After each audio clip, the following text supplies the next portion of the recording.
खिसियानी बिल्ली खंबा नोचे वाली मिसाल। अच्छा जनाब, बात कर लेते हैं नुमाइंदे खुसूसी बराए खेल शाहिद हाशमी हमारे साथ हैं। शाहिद साहब, thank you so much join करने के लिए। सबसे पहले तो ज़रा हम जो हमने श्रीलंका को वाइट वॉश किया उस पर बात कर लेते हैं। सीरीज़ के तीनों मैचेस अपने नाम किए, परफॉर्मेंस वाइज आप क्या कहेंगे? हालांकि इम्प्रूवमेंट की गुंजाइश तो अभी भी होगी, बट ओवरऑल जो तीनों मैचेस में पाकिस्तान ने खेला है। बहुत अच्छी कारकर्दगी रही पाकिस्तान की बॉलिंग ने तीनों मैचों में ज़बरदस्त पाकिस्तान ने बॉलिंग की और man of the series Haris Rauf रहे।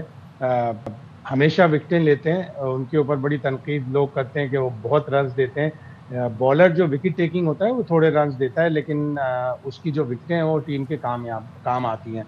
और दूसरे मैच में हमने देखा बाबर आजम ने बड़ी ज़बरदस्त सेंचुरी बनाई, 807 दिन के बाद सेंचुरी बनाई। लेकिन छोटा सा टारगेट था, उसको हमने बनाने में काफ़ी टाइम लगा दिया, 44.4 ओवर में किए। बड़ी टीम हमें अगर बनना है, अब हम बड़ी टीम बनने की तरफ जा रहे हैं। शाहीन ने अच्छी कप्तानी की थ्रू आउट द सीरीज। एक मैच में वो नहीं खेले, उसके बावजूद उनकी कप्तानी बहुत अच्छी रही। अब हम नंबर 4 रैंकिंग पे आ गए हैं और ये नंबर 4 की रैंकिंग बहुत अच्छी है, लेकिन हमें टॉप 3 में आना है। उस टॉप 3 में आने के लिए जो छोटी छोटी चीज़ें हैं, डॉट बॉल्स की हो गई, कैचेस ड्रॉप करने की हो गई, थोड़ी सी बॉलिंग में जो कमी है वो पूरी करनी है ताकि हम टॉप 3 में आए। जब हम टॉप 3 में होते हैं, हर फॉर्मेट में टॉप 3 में आना ज़रूरी है ताकि टीमें फिर हमें वैल्यू करें, हमें स्पॉन्सर्स वैल्यू करें, हमें आईसीसी वैल्यू करे कि नहीं ये तो नंबर 2 टीम है या नंबर 1 टीम है, इसको हमें अपने साथ लेके चलाना है। तो ओवरऑल सीरीज अच्छी रही। ये चौथी दफ़ा है पाकिस्तान ने श्रीलंका को वनडे सीरीज में हराया, वो हमसे 2014 में आखिरी दफ़ा सीरीज हारे थे। तो कॉन्फिडेंस मिलेगा आगे की सीरीज के लिए। अब ट्राई सीरीज शुरू हो रही है और फिर वर्ल्ड कप होगा T20 का, तो उसके लिए बड़ा कॉन्फिडेंस मिलेगा पाकिस्तानी प्लेयर्स को।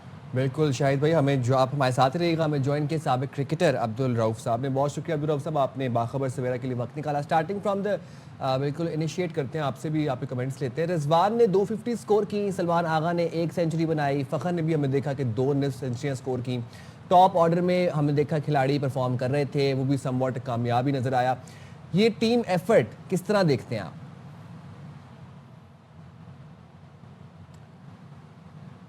जी अब्दुल रऊफ साहब। आई थिंक देखिए, मेरा ख्याल है कि जिस तरह अभी शाहिद भाई ने बात की है, बड़ी अच्छी बात की है, क्योंकि हमें इस जो ये पोजीशन है हमें इसको बरकरार रखना पड़ेगा, क्योंकि जब तक हम फर्स्ट 2 या 3 पोजीशन में नहीं आएंगे तो हमारी जो रेटिंग है वो इतनी ज़्यादा कंसीडर भी नहीं होगी, हमारे स्पॉन्सरशिप डील्स भी हमें नहीं मिलेंगी, और जो बाकी चीज़ें हैं पाकिस्तान क्रिकेट बोर्ड का भी उस तरह नाम बन नहीं सकता जिस तरह बाकी बोर्ड्स का है। तो इसमें जिस तरह बाकी टीमें चेंजिंग वगैरह कर रही हैं, नए लड़कों को चांसेस दे रहे हैं, तो हमें भी ज़्यादा से ज़्यादा जो अच्छे लड़के हमारे डोमेस्टिक के उनको ट्राई आउट करना पड़ेगा। क्योंकि ये जो बायलैटरल सीरीज़ है, बायलैटरल सीरीज़ को अब मैंने देखा काफ़ी अरसे से जो बड़ी टीमें हैं वो इतना ज़्यादा इनको सीरियस लेते नहीं है। वो अपनी जो सेकंड या थर्ड स्ट्रेंथ होती है वो इसमें भेजते हैं और उनको ट्राई आउट करते हैं।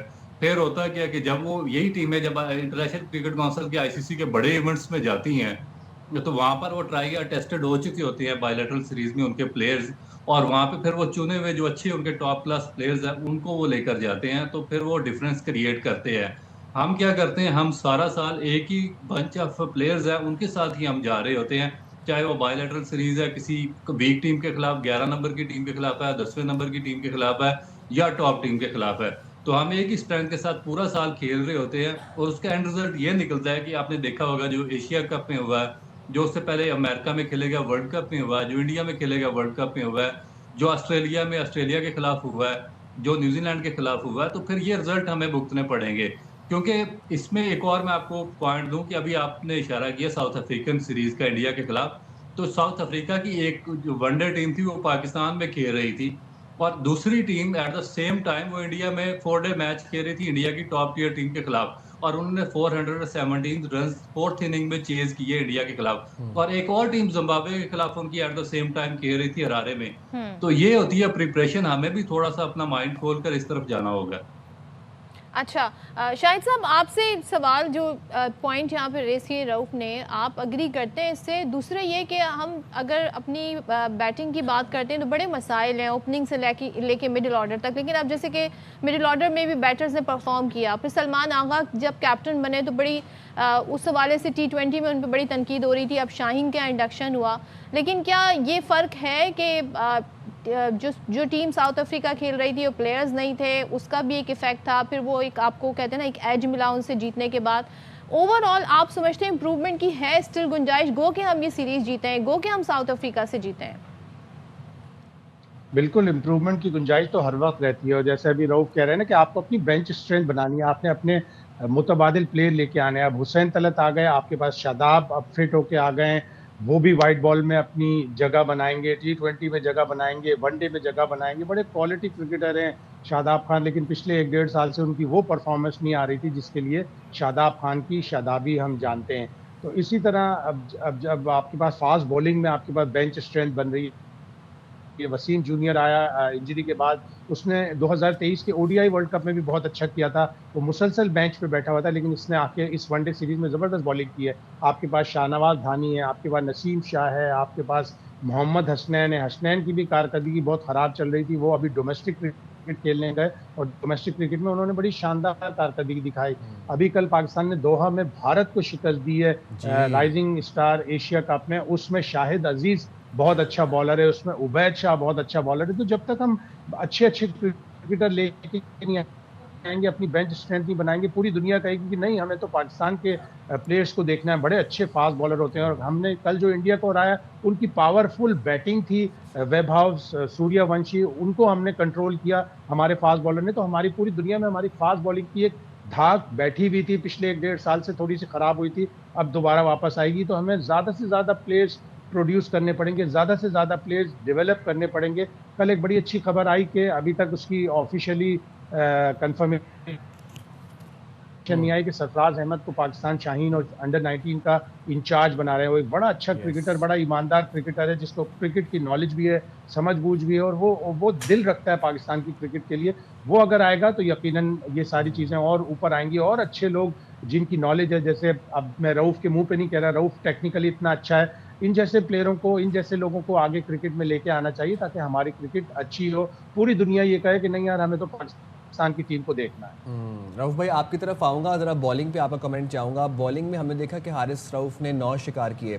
अच्छा, शाहीन ने फिर 2 मैचेस में सिर्फ 1 विकेट हासिल की, इब्रार को सिर्फ 1 मैच खिलाया गया, जिसमें फिर खैर इब्रार ने 3 खिलाड़ियों को आउट भी किया। ओवरऑल बॉलिंग से आप कितने मुतमईन हैं?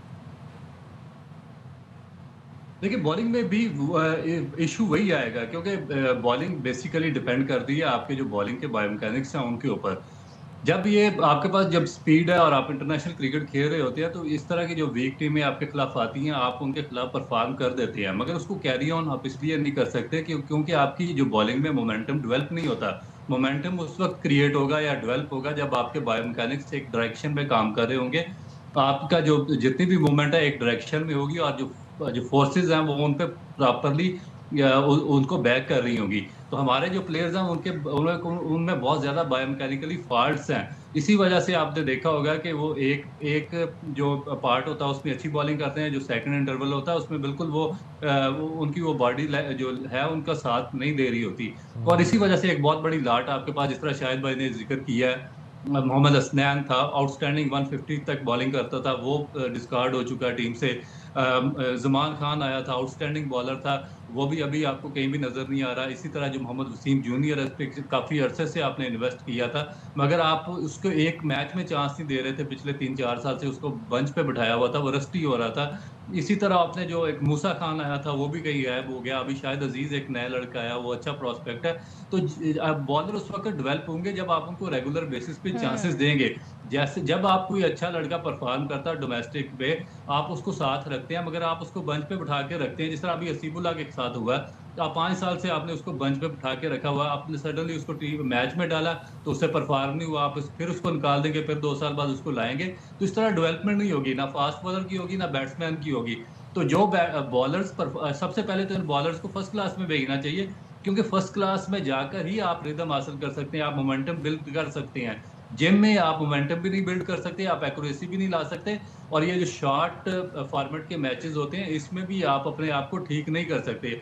आपको जो जेन्युइन फॉर्मेट है इसका 4 डे मैचेस हैं, उसमें जाकर 5 या 8 मैचेस एक सीजन में खेलना पड़ेंगे, तब आपके जो बॉडी पार्ट्स हैं वो प्रॉपरली अलाइंड होंगे इंटरनेशनल क्रिकेट का बार उठाने के लिए, और फिर आप आईसीसी इवेंट्स में अपना जो है इनपुट डाल सकेंगे और पाकिस्तान कोई मैचेस जीत सकेगा। अगर आप इसी तरीके से चलते रहेंगे तो फिर मुझे अभी तक तो कोई नजर नहीं आ रहा कि हारिस रऊफ हो या शाहीन अफरीदी हो, जब भी कोई अच्छी टीम आएगी या इंटरनेशनल क्रिकेट काउंसिल का कोई भी बड़ा इवेंट आएगा तो उसमें आपको फिर प्रॉब्लम नजर आएंगे। ये बिल्कुल आपने राइटली पॉइंट आउट किया, और यकीनन हम खिलाड़ियों पे बहुत फोकस करते हैं, उनकी परफॉर्मेंस पे बड़ा फोकस करते हैं, लेकिन जब सिलेक्शन हो रही होती है, किस खिलाड़ी को इन करना है, किसको आउट करना है, ये बड़ा मैटर करता है। शाहिद साहब आपकी तरफ आऊँगी, ज़रा भारत की बात कर लेते हैं। भारत कहते हैं ना अपनी परफॉर्मेंस की वजह से, चले मैच की वजह से, क्रिकेट की वजह से ख़बरों में इन रहा है, क्योंकि ज़ाहिर है क्रिकेट की हम यहाँ पे बात करें तो समझ आती है। मैं इस पे भी आऊँगी कि किस तरीके से, पहले तो चलें इस पे जवाब दे दें कि भारत को जिस तरीके से साउथ अफ्रीका ने हराया 30 रन से, तो इस टेस्ट मैच का तज्जिया क्या करेंगे, हुआ क्या भारत के साथ? देखिए, भारत अच्छी खासी टीम बना ली है उन्होंने, तीनों फॉर्मेट की उनकी बेहतरीन टीम है, लेकिन जब वो नेगेटिव माइंडसेट के साथ जाते हैं कि नहीं हमने तो 3 दिन में सामने वाली टीम को स्पिन आउट करना है, स्पिनर पे हराना है। अब वो जो इंटरनेशनल टीमें होती हैं, जैसे जनूबी अफ्रीका है, जैसे इंग्लैंड है, जैसे ऑस्ट्रेलिया है, वो जैसे न्यूजीलैंड है, वो भी अब स्पिन खेलने की तरफ तवज्जो देती है। उनको पता होता है कि हमने इंडिया का टूर करना है तो हमें कैसे स्पिन खेलनी है। पिछले साल न्यूजीलैंड ने उन्हें 3-0 हराया। यही गौतम गंभीर कोच थे, बड़े हार्ड लाइनर हैं और ये समझते हैं कि मुझसे ज़्यादा क्रिकेट कोई भी नहीं जानता। इन्होंने ये कहा था कि कलकत्ता में मुझे ऐसी स्पिन विकेट चाहिए। 2.5 दिन में मैच खत्म हो गया। पहले दिन उन्होंने तमस्खुर उड़ाया उनके कप्तान का कि ये तो बोना है, इसको तो जल्दी आउट कर लेंगे, इसको तो इसका कद ही नहीं है, इसको जल्दी से आउट दे देना चाहिए। उसी बोने ने, उसी छोटे कद वाले ने बता दिया कि वो कितना अजमत में बड़ा है। 55 रन ऐसी विकेट पे बनाकर, और उसने एक मास्टर स्ट्रोक भी खेला कि उसने रोलर नहीं लिया सुबह जाते हुए, और ताकि पिच खराब हो, इसलिए कि उसे पता था कि मैंने अगर 120-130 रन भी बना लिए तो मैं इंडिया को बड़ा टफ टाइम दूंगा। और अब इंडिया 6 में से 4 टेस्ट हार गया। और जब उनसे पूछा गया गौतम गंभीर से, तो उन्होंने कहा नहीं, मैंने इसी तरह की पिच का ऑर्डर किया था और ये हमारे प्लेयर खेल नहीं सके। तो जब आप किसी के लिए गड्ढा खोदते हो तो आप उसी गड्ढे में खुद गिरे हो। आपने 3 टेस्ट न्यूजीलैंड से हारे और ये साउथ अफ्रीका से हार गए। तो वाकई भारत ने बड़ा बोल बोला था, उसको बड़े बोल की सजा, बड़ी मुंह की खानी पड़ी। रऊफ भाई, आपने भी इतनी इंटरनेशनल क्रिकेट खेली है पाकिस्तान के लिए, आप तो खैर हमें on field on ground experience बता सकते हैं। क्या किसी दूसरे खिलाड़ी को, ख़ासतौर पर जो आपके मुल्क में मेहमान आया हो, उसको ऐसे डेरोगेटरी कमेंट्स पास करना, कद के बारे में, रंग के बारे में, नस्ल के बारे में, racist comments, body shaming comments pass करना, ये स्पिरिट ऑफ द गेम की कितने मुनाफी है और ये कोड ऑफ कंडक्ट की खिलाफ वर्जी है?